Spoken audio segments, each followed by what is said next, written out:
সেই ভাই এই অস্থির টেস্ট ভাই, জম্মের মজা।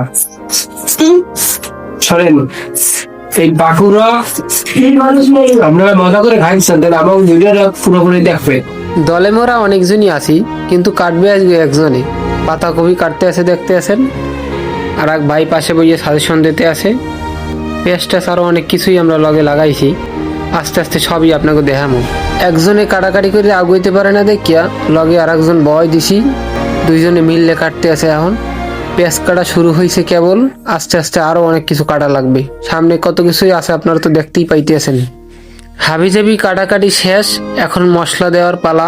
সব কিছু মিক্স টিক্স কইরিয়া এরপরে তেলের ভিতরে দিতে হবে।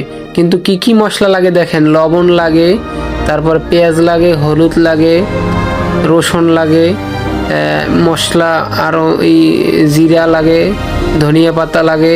যত প্রকার মশলা দেবেন অত মজা লাগবে এক কথায়।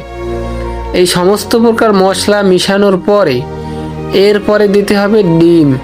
এখন আমরা মশলা মিশাইতেছি দেখতেছেন, আদা বাটা, রসুন বাটা, এবার পাতাকপি, এরকম আরও সব কিছু যা যা আমরা কাটছি সবই মিক্স করা হইতে আছে। দেখেন একেবারে ঝালমুড়ির মতোই লাগে দূর থেকে, আসলে কিন্তু এগুলো ঝালমুড়ি না। এগুলো হচ্ছে পাতাকপি, পেঁয়াজ, ধনিয়া পাতা এবং বিভিন্ন টাইপের মশলা। এবং এই মশলা খুব সুস্বাদু, না খাইলে আপনারা বুঝতে পারবেন না, আমরা খাইছি। এগুলো ভালোভাবে মিশ্রণ করতে হবে। মিশ্রণ করার পরে এর ভিতরে ময়দা অথবা আটা অথবা সুজি এগুলো মিক্স করতে হবে, অথবা ভেষণ দিলে আরও ভালো হয়। প্রথমে একটা হাঁসের ডিম, তারপরে ব্রয়লার 3টে ডিম দিলাম।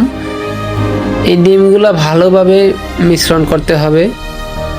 মাখা টাকার পরে অনেক সময় নিয়ে এটা মাখতে হবে, নতুবা ভালোভাবে যদি না মিশে তাহলে আপনারা তেলের ভিতরে দিলে ওইটার ফল ভালো পাবেন না। এই জন্য অনেক ভালোভাবে মাখামাখি করার পরে, আমরা ভিডিও একটু শর্ট করে দিছি, এটা অনেক লং ভিডিও। অনেক সময় নিয়ে মাখামাখির পর এখন তেলের পর্ব আসতেছে। চুলায় তেল দেওয়া হইল এবং তার ভিতরে ভাবি এবার পাপোশ পোড়া দিছে। ঘর পোড়ার মধ্যে আলু পোড়া বিষয়টা এমন হয়ে গেছে। এখন আমরা পাকুড়া দিতেছি, তেল অনেক গরম হয়ে গেছে।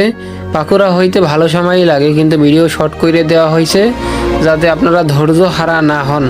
কিন্তু আমরা যেভাবে তৈরি করছি এইভাবে যদি আপনারা তৈরি করেন অস্থির মজা লাগবে। ডিম যত বেশি দেবেন, মশলা যত বেশি দেবেন, অত বেশি মজা। নিজেরা ঘরে রান্না করে খাবেন, কোনো পার্শ্ব প্রতিক্রিয়া নাই, তেলে ঝামেলা নাই, ক্যান্সারের সম্ভাবনা নাই, কিন্তু খাইয়ে অনেক মজা পাইবেন। মন চায় অনেকগুলো খাই একসাথে, কিন্তু মানুষ তো বেশি, ভাগে মানে কম পাবো। কেমন লাগে খাওয়া তোমার দ্বারে? মজা লাগে? এই একটু সাবান দাও তো, সাবান দাও তো।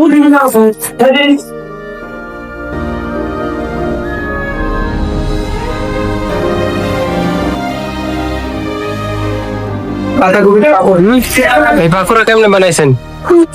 পাতাকপি, কাঁচামরিচ, মশলা, আদা বাটা, রসুন বাটা, পাতা ডিম